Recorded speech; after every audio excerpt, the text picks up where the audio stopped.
হাকিমে machine তুলে দিয়েছে, আবেদ আলী গুলি করেছে। ওইটা হাকিমে মেশিন তুলে দিয়েছে, আবেদ আলী গুলি করেছে। আমি মাথাটা হ্যাঁট করলে পালাতে গিয়েছি, আর তখন আমার রড বাঁশ ছুরি ছাড়া দিয়ে আমাকে অ্যাটাক করে এই করল। বারাসাত ১ নম্বর ব্লকের কদম্বগাছি গ্রাম পঞ্চায়েতের লক্ষ্মীপুর গ্রামে অভিযোগ, স্থানীয় যারা মানুষজন তাদের জমি জবরদখল করে তৃণমূল কংগ্রেসের নেতাকর্মীরা দখল করছে, এমনটাই কিন্তু অভিযোগ উঠছে।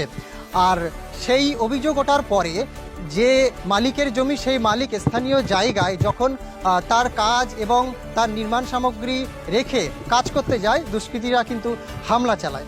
হামলা চালানোর পর ভোগী লোকের মাথা ফেটে যায়, রক্তাক্ত অবস্থায় হয়, হসপিটালে ভর্তি হয় এবং তার বিরুদ্ধে আইনানুগ পদক্ষেপ নিলে এখনো কিন্তু মূল অভিযুক্ত আসামিরা অধরা।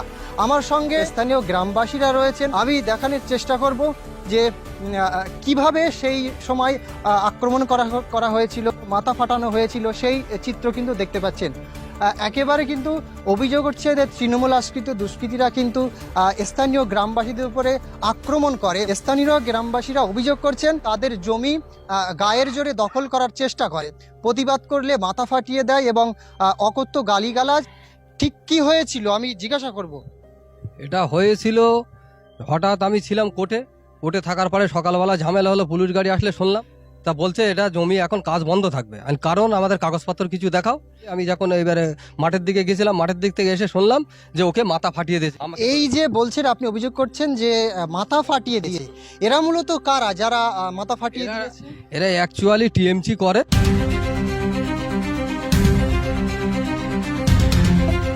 আমাদের মেম্বার বুদ্দিন সাবুদ্দিনের লোকেরা সঙ্গে থাকে, এরা সঙ্গে পিতিলি এরা সবকিছুই করাচ্ছে। এই 4টে ছেলে আছে, হাকিম আছে, সারাপ আলী আছে, রাকিম আছে, আবেদ আলী ছিল, ওটা বাইরের ছেলে। আমরা এই অভিযোগ পাওয়ার পর লক্ষ্মীপুরের পঞ্চায়েত সদস্যর সঙ্গে কথা বলার চেষ্টা করেছিলাম, ফোন করেছিলাম, ফোন ব্যস্ত ছিল। হ্যালো, হ্যাঁ, লক্ষ্মীপুরের মেম্বার বলছেন? হ্যাঁ, আমি বি নিউজ থেকে বলছি। আপনাদের সঙ্গে একটু কথা বলার দরকার ছিল। আপনার বাড়ি এসেছিলাম, আপনি বাড়ি আছেন? আপনার সঙ্গে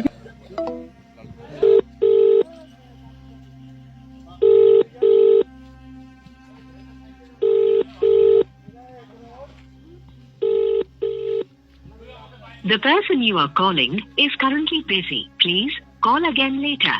যে ব্যক্তিকে আপনি কল করছেন তিনি বর্তমানে ব্যস্ত আছেন, দয়া করে পুনরায় চেষ্টা করুন। आप जिस व्यक्ति से संपर्क करना चाहते हैं वो अभी व्यस्त है, कृपया थोड़ी देर बाद कॉल करें। আমি সেই গ্রাম সদস্যের বাড়ি দেখানোর চেষ্টা করব। আমি তাদের বাড়ি এসেছিলাম, দেখানোর চেষ্টা করব যে আমি যখন কথা বলার চেষ্টা করেছি তখন তানার বাড়ি থেকে উত্তর আসে তিনি একজন পলিটিক্স, তাই তিনি সব সময় বাড়ি থাকেন না। তো চলে যাবার কোনো দরকার ছিল না, উনি যে কালে নির্দোষিতা চলে গেলে কেন? ঠিক আছে, উনি সব জানে এবং ওদের হেল্প করছে। উনি চলে গেলে কেন? একটু আগেই তো ছিল। হ্যাঁ, আমরাও তৃণমূল করি, আমার নাম নাসির আলী। রাজনৈতিক কর্মসূচি থাকুক, উনি 5টা মিনিট আপনাদের সঙ্গে কথা বলার দরকার আছে। আমার এমডি ইসমাইল আলী। এই গ্রাম সদস্যের সঙ্গে কিন্তু কথা বলার পরিস্থিতি হয়নি, তারা কিন্তু বাড়িতে ছিলেন না। আমি জানতে পারি তারা বাড়িতে আছে, আমি আসার আগে কিন্তু তারা চলে গেছে।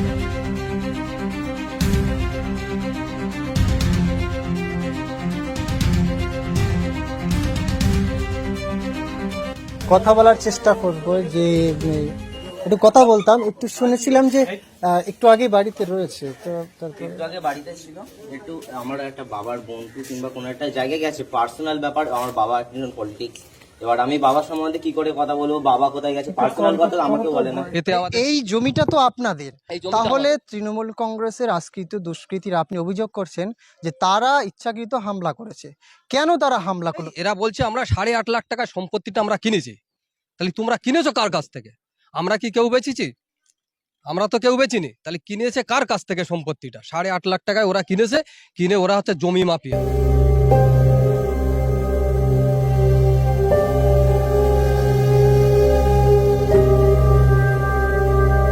ওরা হচ্ছে জমি মাফিয়ার। হাকিম আছে, সারাপ আলী আছে, আর রাকিম আছে, আবেদ আলী আছে, আর আকবর আছে।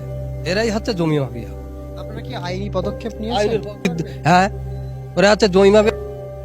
এই নিয়ে আমরা অনেক জায়গায় গেছি, এমনকি রতিন ঘোষের পর্যন্ত চিঠি করেছি, কাকুলিরও চিঠি করেছি, কাকুলির নোটিশ আমার কাছে আছে।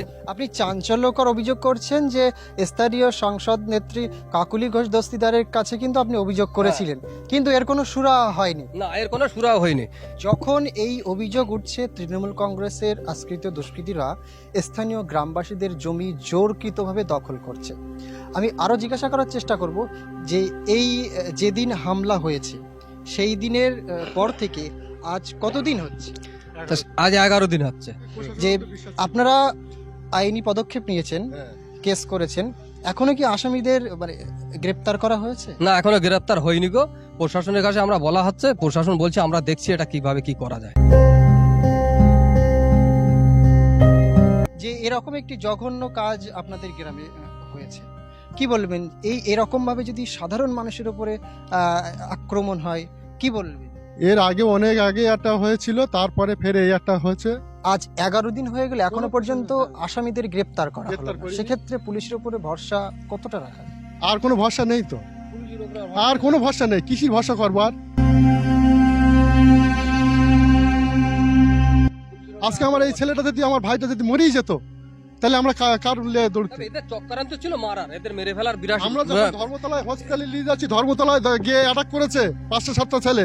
আমরা তখন, আমার একটা ভাই ছিল, সে চালাচ্ছিল গাড়ি। আমি বলছি, ভাই তুমি সামনে থেকে তুমি গাড়িটা নিয়ে চলো, আমার মানে আমার যে রুগীটা আছে এনাকে আপাতত হসপিটালে নিয়ে মানে চিকিৎসা হোক।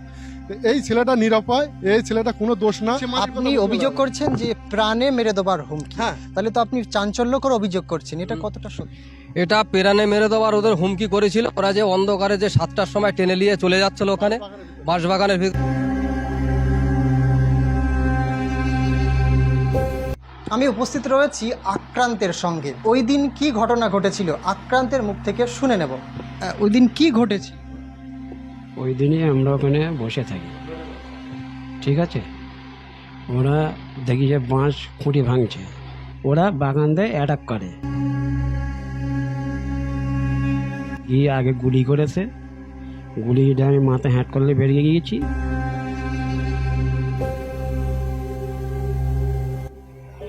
ওই হাকিমের আপনি অভিযোগ করছেন যে গুলি চালিয়েছে।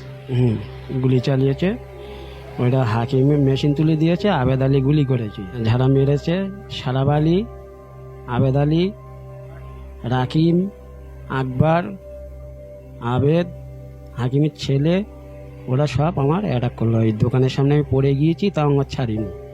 আমার ওইভাবে বাঁই দিয়ে কুপকেছে, মেরেছে, এরা সব হাত পায় সব পুরো করেছে, ঠিক আছে।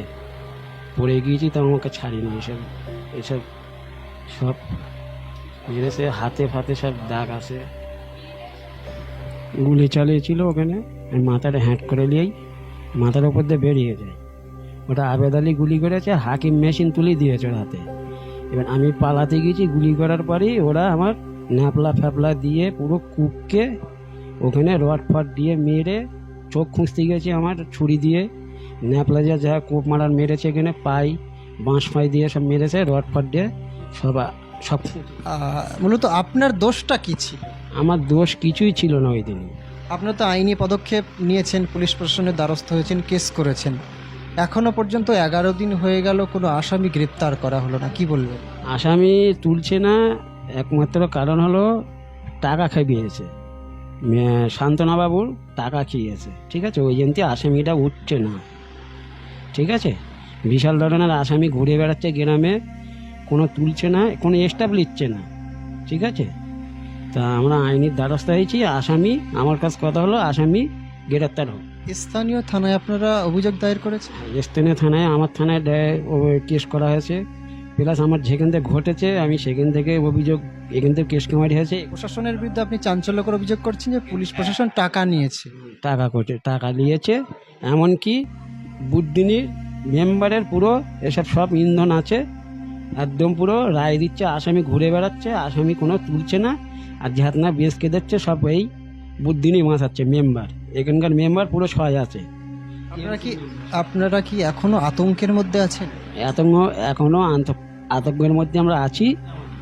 আপনার মা বলছিল যে আপনাকে প্রাণে মেরে দেওয়ার একটা চেষ্টা করেছিল, এটা কতটা? মেরে দেওয়ার পুরো চক্রান্ত অনেক দিন থেকেই চলছে, পরিকল্পনাভাবে এটা পুরো মেরে দেওয়ার চিন্তা ভাবনা করলো।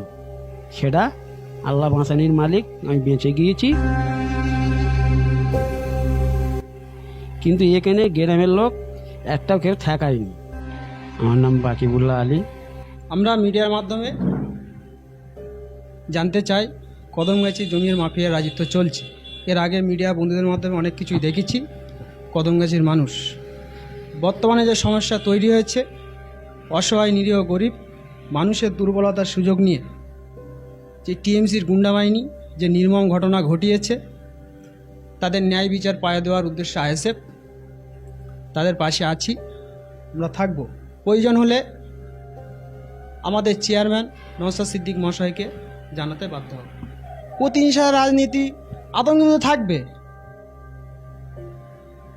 ওখানকার যে মেম্বার টিএমসির গুন্ডা বাহিনী তৈরি করছে, অর্থনৈতিক দিয়ে তাদের সাহায্য করছে, করার পরে আমাদের ওখানে মানুষের প্রতি অত্যাচার করছে, তার বিরুদ্ধে আমরা থানায় অভিযোগ করেছি।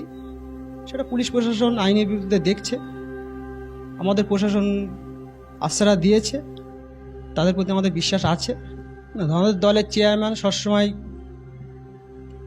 পশ্চিমবাংলায় যে লড়াই, তার সৌজন্যতা যে লড়াই চলছে, আমরা সেই সৌজন্যতায় দাঁড়িয়ে আছি এবং তার নীতি আদর্শে আমরা দলটা করি। কদমগাছি অঞ্চলে কোনো হিংসা নয়। ওর নাম MD Kabir Hossain, ওরপে MP, Kadamgachhi ISF অঞ্চল সভাপতি। বিরাট পরিমাণে মারধর করেছে। তবে শুনলাম যেটা, যে আমি ওখানে ওই স্পটে আমি ওনাকে জিজ্ঞেস করলাম, বলে আমাকে পেরানে মেরে দেওয়ার হুমকি এরা অনেকদিন আগে থেকেই দিচ্ছিল। একেবারে অনেক চাঞ্চল্যকর অভিযোগ করছেন।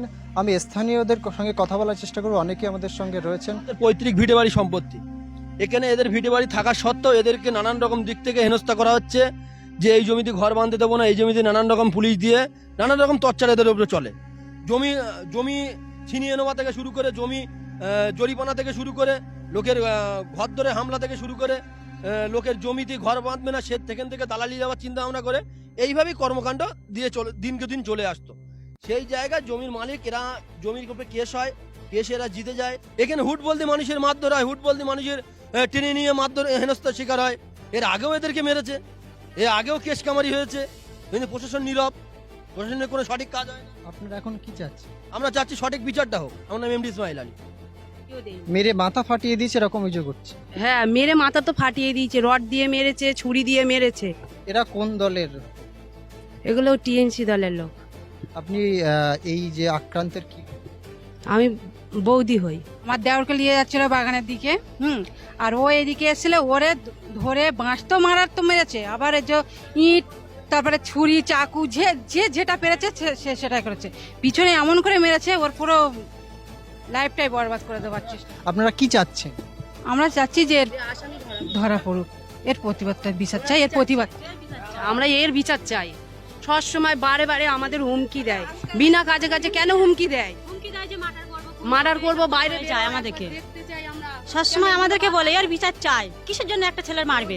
এর বিচারটা চাই। তাহলে আপনারা কি আতঙ্কের মধ্যে আছেন? হ্যাঁ, এমনি তো আমরা ভয় আছি, এমনি আতঙ্কে অবশ্যই আছি। আবার হুমকি দিচ্ছে, তোদের মেরে দেবো। আমাদের যা করছে, সকালবেলা হুমকি দিয়ে গেছে। হাকিম বলছে, হাকিমের ভাই ওইটা কি ওর নাম, রাকিম বলছে, ডাইরেক্ট আসতে পারছে না, ওদের দিয়েই সবকিছু করছে মেম্বার। একেবারে কিন্তু চাঞ্চল্যকর অভিযোগ করছে। সাহেব দায়ী হাকিম, হাকিম ছাড়া কেউ করি না এটা। আমি এইটা হাকিম কারা? কোন দল? ওরা কোন? টিএমসি। ওই দুদিনের বিচার চাই আমার কাছে। আপনাদের কি দোষ ছিল যে আপনাদের উপর এই অত্যাচার করে? আমাদের ছেলের কিছুই দোষ ছিল না, বিচার চাই। আমার ছেলে নির্দোষ। রাতের বেলা মগরবের টাইমে ভোট টাইমে মেরে ফেল দেবে বলে বাসতলায় টেনে নিয়ে গেছি।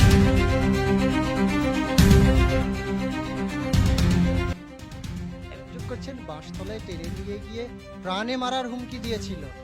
একদম মেরে দেওয়ার চেষ্টা করেছে প্রাণে। তাহলে মহিলারা খবর পেল বলে ছেড়ে দিয়েছিল। পুলিশও ছিল, মারার হুমকি দিচ্ছে। সামনে ইট তুলেছে, মাটি আছে, তোর স্বামী ফাঁকে বেরোবে না, তোর স্বামীকে তোর ছেলেকে মার্ডার করবো। ঘরে তোরা ঘর করেছিস, তোদের ঘরে থাকতে দেবো না। চোখ তুলে খাটা করবে, এর মানেটা কি? আর কতদিন এরকম করে ওরা জ্বালাবে? আপনারা যদি না তাহলে আজকে 11 দিন এই কাণ্ড ঘটে গেল, পুলিশ কোনো পদক্ষেপ নেই, তাহলে আপনাদের পুলিশের উপর কি আস্থা আছে? কি করে ভরসা থাকবো? পুলিশ কোনো স্টাফ নিচ্ছে না। মর্জিনা বিবি যদি এইভাবে হয় তাহলে গ্রামের যারা মানুষ আছেন, স্থানীয় মানুষজন আছেন, তারা কিভাবে আতঙ্কের মধ্যে ভুগছেন সেই প্রশ্ন কিন্তু গ্রামবাসীরা তুলছেন।